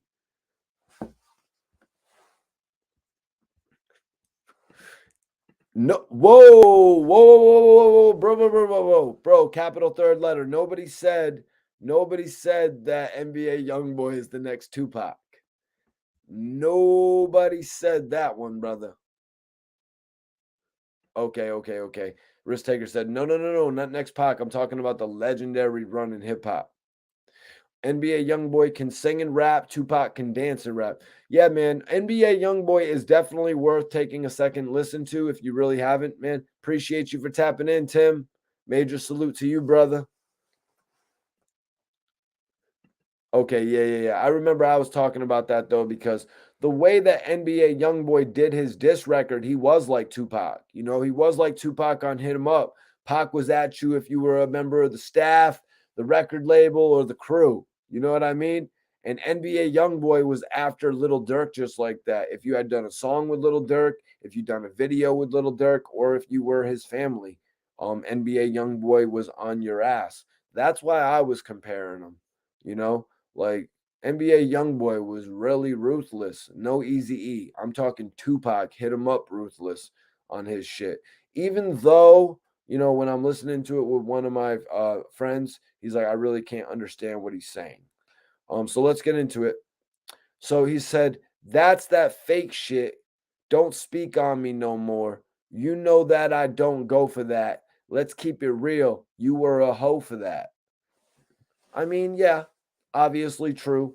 Um, NBA Youngboy mentioning Boosie like that, that was some that was some punk ass shit. You know what I mean? But like I said, in my true opinion, I feel like NBA Youngboy is all out of needing Boosie's help. Back in the day when NBA Youngboy was like DMing Soldier Boy asking him to be his artist, that would have been the time for Boosie to actually step up and do some things for him. Now, before Boosie got locked up, he wasn't really in the same position he's in now. But in all honesty, I mean, Boosie came home from jail getting tons of money. You know what I mean? But NBA Youngboy, he gets tons of money, but he also gets tons of music money. That's the difference. NBA Youngboy's tracks are selling more than Boosie's. And that's why Boosie's mad, because NBA Youngboy isn't clearing some of his records. Maybe that's one of the reasons. You know what I mean? Maybe Boosie is and I'm just gonna say this because I guess I would have to ask Boosie if I ever had him on the podcast. Were there ever any features that Boosie didn't clear because he thought they didn't sound too good? You know what I mean? Maybe Boosie is getting a little bit of a taste of his own medicine here, you guys. Now, I mean, he's the only one that could answer that. What has he done for his karma to affect him like that? I would ask him on the show as long as I had that penalty box. You know what I mean? Like we're on Barstool Sports. But he said, that's that fake shit. Don't speak on me no more. You know that I don't go for that. Let's keep it real. You were a hoe for that. So Boosie didn't expect to get mentioned. If Boosie didn't get mentioned, this song would never exist. You know what I'm saying? If you guys want to check out the song, it's called I Don't Call Phones, I Call Shots. NBA Youngboy told him, don't call my phone. Well, he doesn't call phones. He don't call phones, man. He said, I ain't never hit the tap. I ain't never hit the top. My spot was always pushed away. No front covers on no magazines, but I'm still hot today. That was a good bar right there. He said, I ain't never hit the top. My spot was always pushed away. No front covers on no magazines, but I'm still hot today. That shit was hot right there at the end. I ain't gonna lie. I ain't gonna lie to you. That shit was hot there at the end. He did his thing. Boosie did his thing. He responded to this diss track. He got at NBA Youngboy. And you know what? Perfect timing. Boosie can put out his album. He could do some streams. You know what I'm saying? Boosie can do some streams on this shit. And Boosie can get a little bit of momentum off of it, man. I give Boosie props for dissing NBA Youngboy on this record and not taking that shit lying down. Could Boosie have just called his phone? I guess so. I guess Boosie could have just called his phone, but he don't call phones. He don't call phones. He calls shots. And I guess at this point, he's calling the shot of telling him, don't what does he say here? He says, don't speak on me no more. Don't speak on me no more. But I don't think NBA Youngboy is going to speak on him anymore. I mean, unless by tomorrow he drops a new diss song at Lil Boosie. But I think that Lil Boosie is, or Boosie, excuse me. I think NBA Youngboy is going to try to give Boosie the Ja Rule 50 Cent treatment.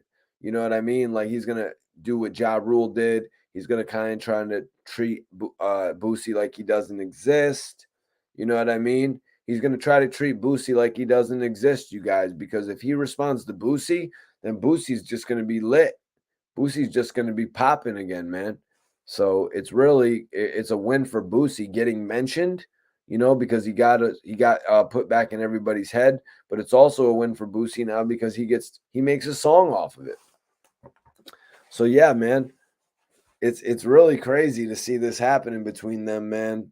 But I wonder if little Durk is going to speak about this because, like I said, NBA YoungBoy mentioned India in his diss track. So I'm thinking that little Durk is going to respond again, unless he's just done, which really doesn't make any sense to me because the guy mentioned your girl's name on track. Um, Lil Durk really should have did something with Boosie, but maybe not considering the tone of this record. I really didn't like the way that Boosie's voice sound. I really wasn't big on the way that Gucci's voice sound in this, or excuse me, not Gucci, Boosie's voice sound. Y'all hit that video. I got my new interview with G's Gasoline posted up. If you guys haven't seen it, take a look right now. Dope interview where he explains being in jail with Bobby Shmurda. Actually explains beating a trial, man. Most Love YouTube says Boosie is a different animal compared to Ja Rule. In this situation, I'm comparing Boosie to 50 Cent because Ja Rule at one point was more popular than 50 Cent, so he acted like 50 didn't exist. He allowed the problem to bubble and bubble and bubble. He treated 50 like he didn't exist, like he acted like he had no fans and shit like that. And that kept 50 irrelevant for a while. The fact that Ja Rule wouldn't mention him. Several months, years, it kept 50 irrelevant, you know what I'm saying, to the industry. So I think NBA Youngboy, who's obviously not clearing Boosie's records, doesn't want the records to get out. I think he might not diss him either because he doesn't want that shit to get out.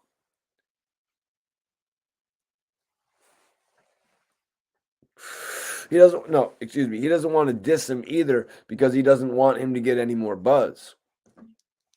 If NBA Youngboy does a Boosie diss, Boosie's going to get a whole bunch of buzz off of this. Who knows, man? We're just gonna have to wait and see. Maybe from the lyrics that I really read, I mean, I don't see what's really gonna make him want to respond. You know what I mean?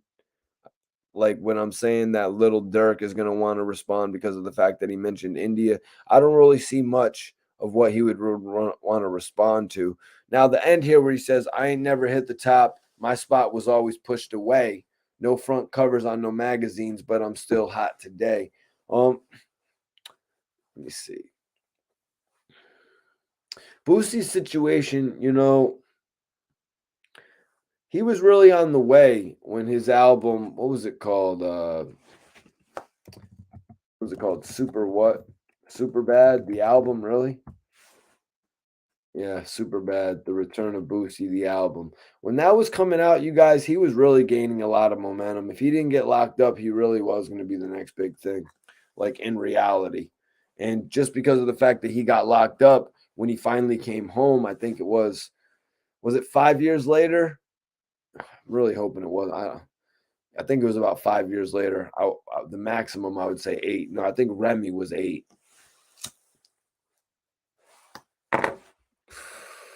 But yeah, so when he came home 5 years later, he was just big as hell.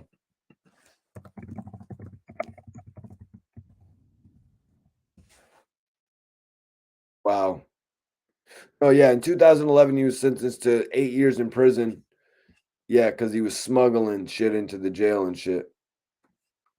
But yeah, let me open it up, man. Let me open it up to the chat, man. It's been a great show tonight. Hell of a show, man. I want to open it up. Let's do some open questions. Who's got some questions in the chat, whether it pertains to the topics? Jim Jones, Wack 100, NBA Youngboy, Boosie, Durk. If it pertains to the topics, that's cool. But also, if you have a totally out there question or a question that you just want to ask, I'm open for it, man. I might, depending on the amount of questions you guys send in, I might roll up another joint.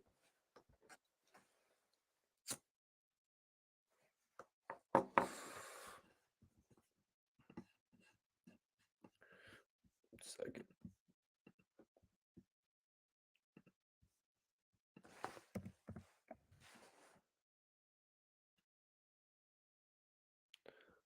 G's Gasoline, the big fucking op. You heard with my nigga Mikey T, the fucking movie star. You heard. We live right now, about to get it in, tap in on a few things. You heard. I got a tape out. I'm dropping my tape tomorrow, whatever. It's called Life Like Mine. You heard. You can check it. Y'all need to check out this interview. I got the link pinned up right now. I want to show you guys a little bit of this interview, man. This dude has one hell of a story. Get out anywhere. Gasoline. It's gonna be on all streaming sites. You feel me? Or tap in. G's Gasoline. I got the king of New York drill. Welcome to the channel. That's me. What's going on? Man, Mikey I appreciate T, what's up, bro? It's a pleasure. Nah, I appreciate you joining me today, man. You know, that's a hell of a moniker.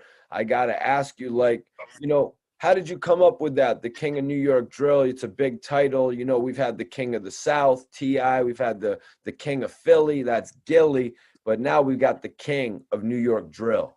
Yeah, man. I mean, like, it felt good, you know, to have that title. But the title came about, you know, it kind of just, like, fell in line. Like, it wasn't nothing that I really, like, thought about hard on. It was just, like, you know, I felt like it speaks for itself. Like, as far as, like, the whole drill music in Brooklyn, and then it just kind of capitalized for New York, because I feel like I opened the doors where the ears was like put towards like Brooklyn and New York. You know what I'm trying to say? So it's like, it could have been somebody that did it before, you know how it go, but I'm the reason why everybody paid attention to what's going on, like with the drill music and shit, you feel me? Like, and then like, I actually live what I rap about. So it's like, you know, everything just came together. Like, yo, I'm the king of drill, this is mine. So can you take me into your early life a little bit? You know, like, tell me how it was actually growing up in Brooklyn. Growing up in Brooklyn was, you know, young. My childhood life, you know, was kind of like. So you guys can check out this interview. I got it pinned up. G's Gasoline exclusive interview. Just wanted to show y'all a little piece of it. Let you guys know I'm working, man. I'm working on a bunch of dope interviews. I just shot another interview today. My interview with Bazaar is doing numbers. Live videos doing numbers. You know what I'm saying? We're not stopping. We have a whole bunch of different content. So I hope you guys all go check out the G's Gasoline interview right now. But if anybody has any final questions, I'm going to put this up as final questions before we get up out of here tonight. Anybody has any final questions?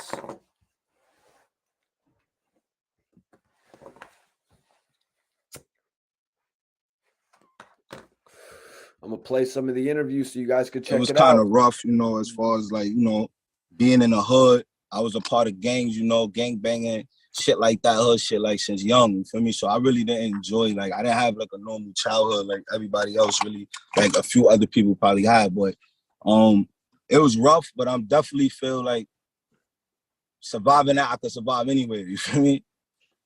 Whoa. Yeah, man. You know, I feel like the majority of the hottest rappers coming out are from Brooklyn as of late. You know, how did you get your first opportunity when it comes to music, you know, coming from Brooklyn? My first big opportunity, because I was rapping for a while, you know, I was rapping like for a little minute, but I started taking it serious around like 2016. I did a song called Big Ops and shit, and the shit like, it kind of like grabbed everybody's attention, you feel me? Like everybody, like I'm talking about Chicago, the shit went state to state overnight. And then, you know, from there, I just started realizing like, yo, nah, like this shit could work, you know? Like, let me try this out. Like, let me take this a little bit more serious than how I was taking it before, you know? That's what's up. And, yo, what made you want to make the Big Ops record, though? Was it like the classic 50 Cent How to Rob thing, or was it more of the interest in what Chief Keef and all them had going on? Nah, it was more like a kind of raw thing, like, you feel me? And it was a response, to be honest. Like, nobody really, like, I don't know if people know that. Like, some people probably tuned in, but it was kind of like a response, you know? Somebody said something that I ain't like, you know? And I felt like he wasn't supposed to be talking like that. So I made a response. And that person knew who I was, but you know, a lot of people didn't type shit. So it's like, I wasn't really into like the social medias and all that like that until the music started going viral. And then that's when it was like, you know, like, now you gotta have this social media. You gotta get this, bro. You like, you know, I'm still learning how to even, you know, talk like with people and stuff like that. Like, it's crazy. Yeah. So I'm not sure if this was actually before that, prior to you getting involved with music, but can you tell me about going to trial and facing 30 years? You know, a lot of artists don't come back from that. Right. We've seen artists like Max B blow trial. Yo, that's so fire, bro, that you asked that, because I never got asked that like in no interviews before. Like, and that's something that play a big part, like in in my life, like a lot. Like trial was one of the scariest things, Like I had a case and where I could talk about it now, it's over with. But I had a case basically, and a situation went wrong, and somebody that I thought wasn't going, fold or whatever type shit. It wasn't none of my mans, but somebody that I thought wasn't gonna fold, they folded. And I took the case to trial. I had to pay lawyer. Shout out to Scott Celestin.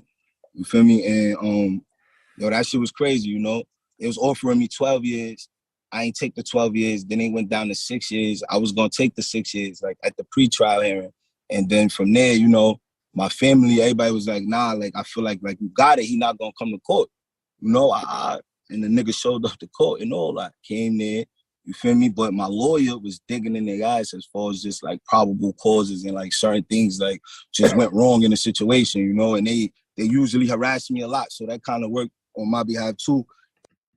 But if you guys want to see the rest of this interview, you can hit the link that I have pinned up right now. It's a dope interview, you guys. I hope you all check it out, man. I hope everybody in here checks it out, man. It's a really dope interview. Martin says, good interview. I'm checking him out. I like Brooklyn drill. How long do you think it will last? And what wave of music do you see coming? Well, I mean, this Brooklyn drill is going to have a little bit of momentum for the next few years, I'm sure. But then once Max B gets home, bro, it's going to be back to the wavy music, 100%. But yeah, I really appreciate everybody for tapping in tonight. I'm going to play a little bit more of this interview. The person wasn't credible to even like when we got up there, it was like he was saying a lot of silly stuff and shit, but God was on my side and I got through that. That was one of the scariest moments of my life, though. I keep it above with you, because it's like, you could be in the street, like you could get shot at, all that type of shit, shoot at niggas, but it's like that type of shit is different because they got you and your life is in the hands of a people that don't really know you. You get what I'm trying to say? So if they persuade them enough, then you're out of here, you're cooked. And the judge let me know, because of my record, the judge let me know of rip, like, yo, I'm looking to give you the maximum on every charge here. Like, she told me that. Like, I'm looking to give you the maximum, like, because if you blow trial, it's still up to the judge to give you what they want to give you. You know what I'm trying to say? She told me, like, yo, I'm trying to give you the max on everything. And that's what the max was basically holding. So I was facing some shit like that, So you did 13 months in jail. Was that the outcome of that situation, or was that something else? No, yeah, that was something else. That was an indictment. Okay. That was Rockstar's indictment. Jesus. That was 2012. Oh, and then like with the trials and shit, it ain't even like, for me, it ain't even like what it's more so like what you could prove at the end of the day. Yep. So you guys got to hit that link that I got pinned up right now, and you can watch my exclusive interview with G's Gasoline. Appreciate everybody for tapping in with me tonight, man. Had to come on live and talk to everybody about these couple different topics. Jim Jones getting roasted. You know what I mean? Getting roasted and getting trashed about, shit that he's got going on. Purple blouse, continuous conspiracies about him ratting, all amongst the success of the Lobby Boys. So I got to send him praise for that. And then, of course, NBA Youngboy getting dissed by Boosie. You know what I mean? NBA Youngboy dissed by Boosie, man. Something I didn't really expect. I'm not going to lie to you guys. I didn't expect that. I didn't expect these guys to go at it. You know what I mean? We'll have to see if NBA Youngboy responds. I personally don't think he will, because I think NBA Youngboy is not going to want to go at it with Boosie. Boosie's a little bit of Boosie's not as big of an artist as NBA Youngboy. So I think Youngboy is going to fall back in that regard, man. But yeah, I'd appreciate it if everybody checked out this interview that's watching now. It's my new interview with Brooklyn rapper, the king of New York drill. So, it's scary. Some people, they know the situation's a little bit better. So it's like, excuse me. If you know your case, then it's like, nigga, if you know you got a chance, go for it. If not, don't even play around with them. You feel me? But the 13 months I did was for indictment. And oh, man, He got indicted, you guys. He got indicted. He beat a trial for 30 years. He was going to go to jail for 30 years. He was locked up with Bobby Shmurda, y'all. Him and Bobby Shmurda actually worked together. He met Pop Smoke before Pop Smoke was Pop Smoke. He made No Twirl Zone going at 22 G's. I want everybody to go watch my interview right now. The big fucking op, you heard with my nigga Mikey. Yo, man, it's G's Gasoline, the big fucking op. You heard with my nigga Mikey T, the fucking movie star. You heard. We live right now, about to get it in, tap in on a few things. You heard. I got a tape out. I'm dropping my tape tomorrow, whatever. It's called Life Like Mine. You heard. You can check it out anywhere. It's gonna be on all streaming sites. You feel me? Or tap in. So I want everybody to hit the link that I have pinned up. You can just hit the link that I have pinned up and it'll bring you right to the interview, you guys. I'd appreciate it if everybody went to the interview and dropped a comment. You know what I'm saying? I appreciate everybody if you guys watched the interview. You know what I'm saying? One of my dopest pieces, man. And he's got a lot to say. G's Gasoline has a lot to say and an amazing story to tell. So for everybody just locking in, man. G's Gas. I want you to check out this Gasoline, the big fucking op. You heard with my nigga. Yo, man, it's G's Gasoline, the big fucking op. You heard with my nigga Mikey T, the fucking movie star. You heard. We live right now, about to get it in, tap in on a few things. You heard. I got a tape out. I'm dropping my tape tomorrow, whatever. It's called Life Like Mine. You heard. You can check it out anywhere. It's gonna be on all streaming sites. You feel me? Or tap in. G's Gasoline. I got the king of New York drill. Welcome to the channel. That's me. What's going on? No, but it's like, you feel me? My opinion as far as this, like, hold on. Got that energy from him, like, you feel me? So you got to give him that image when you, especially off that much time you did, like, a lot of anticipation. Like, every move that you make got to be right. Like, you can't make no wrong moves. And I picked the song out, and it was dope how he did the record with Quavo and Rowdy Rebel. You know, he actually took a little bit of extra time in jail, so Rowdy didn't get, you know what I mean, an extra 5 years. So I was really thinking about it, and I was like, so what is the big deal of him waiting an extra 5 or 6 months to make out his Wack saying that Bobby Shmurda is doing too much dancing? You know, he said that they wouldn't have really jacked Bobby Shmurda if he was doing all that dancing before he went to jail. I wanted to get your take on that, G's. He bet. Guys, if you want to hear what G's Gasoline has to say about Wack 100 dissing Bobby Shmurda over dancing, you're going to have to hit the link in my bio right now. You're going to have to hit the link that's in the description. Check it out.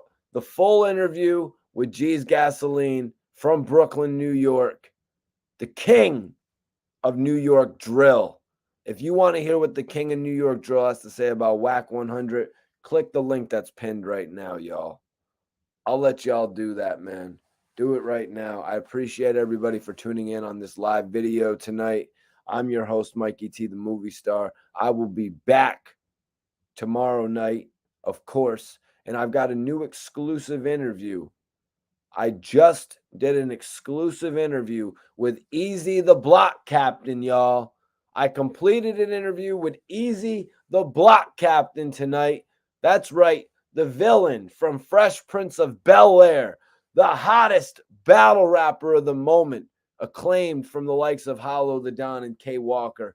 I locked in with Easy the Block Captain out of Philly. That's right, y'all. So that's what we have to look forward to. So go hit the link in my bio right now. It's a dog. Like, okay. If you want to hear, if you want like that been his, you know, patient. Like every move that you make, got.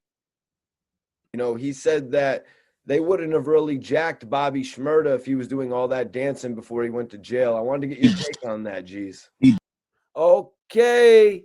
All right. That's where I'm stopping it. If you want to hear what G's Gasoline had to say about Wack 100, making fun of Bobby dancing, hit the link in the pin, man. That's all you got to do.